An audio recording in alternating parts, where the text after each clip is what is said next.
Se lo pregunto, presidente, por el concepto de la normalización sobre el que el gobierno viene insistiendo hace un buen tiempo.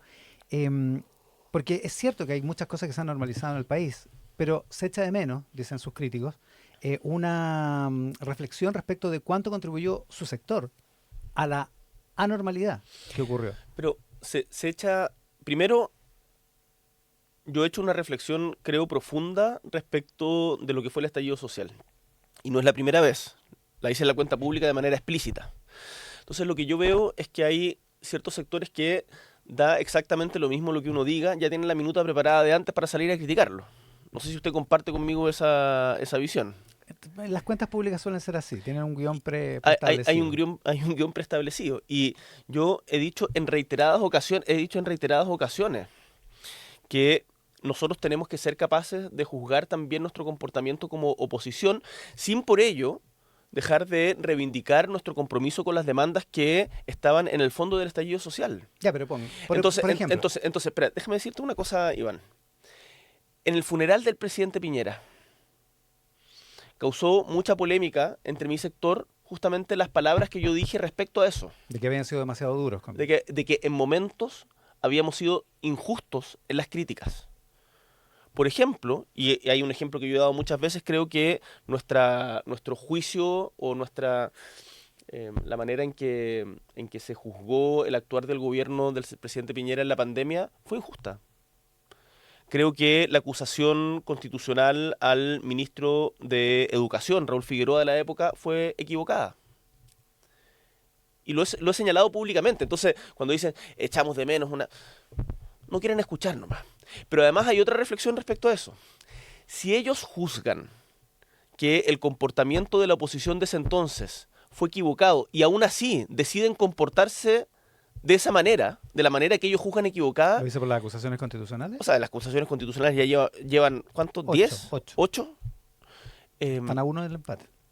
pues pero ahí usted está contando las tres juntas a los ministros de la Corte Suprema. Bueno, Pero bueno, más allá de esos detalles que la gente no puede que no recuerde, es muy paradójico que se critique algo y después en el actuar se reivindique la misma conducta. ya, pero en la economía, por ejemplo, el gobierno tiene razón, bajó la inflación.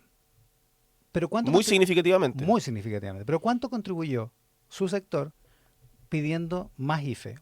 Diciendo que el IFE era prácticamente de hambre, diciendo que apoyando los retiros de fondos provisionales, cosas que generaron efectivamente un aumento de la liquidez tal que provocó un impacto inflacionario indesmentible. Iván, no puede ser que cuando un gobierno, en este caso el gobierno anterior, pero después cuando se juzgue al nuestro, va a ser lo mismo. Todo las cosas buenas que se hicieron sean responsabilidad del gobierno y lo malo sea responsabilidad de la oposición. Yo le recuerdo a la oposición que la mayoría de su sector votó a favor de los retiros. Es cierto, Votó a favor, era un gobierno quebrado con el es, parlamentarismo de facto. es un gobierno que perdió el tercio en la práctica. Entonces, cuando hablan de la gobernabilidad, de que este gobierno está dividido, de que votan diferente, o sea, nosotros pueden haber diferencias, matices, discusiones al interior de la alianza, pero a la hora de los que hubo, el gobierno ha logrado mantener un bloque sólido en el Parlamento, que es lo que nos ha permitido, cuando hemos dialogado con la oposición, aprobar reformas. Si no, no lo hubiésemos podido lograr. El gobierno anterior no logró aquello. Y lo de los retiros fue lo más evidente. No, se desfondó. Y yo esto lo he dicho también públicamente. Los retiros es una cuestión muy popular hoy día, porque efectivamente significó mucha plata fresca. Sí.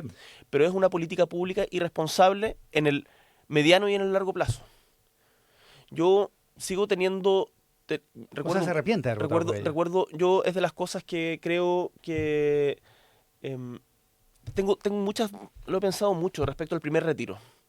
Porque creo que el gobierno anterior no dimensionó el nivel de precariedad en la que estaba la gente que estaba perdiendo el empleo, que no tenía recursos, la gente que vive al día. Y de hecho me acuerdo que lo dijo muy explícitamente el ministro Mañalich en ese entonces. No imaginábamos el nivel de hacinamiento y pobreza del sector sur de Santiago. Efectivamente. Entonces creo que el gobierno llegó muy tarde con las ayudas. Y en eso la oposición de ese entonces, de la cual yo era parte, jugó un rol importante en que esas ayudas se pusieran sobre la mesa.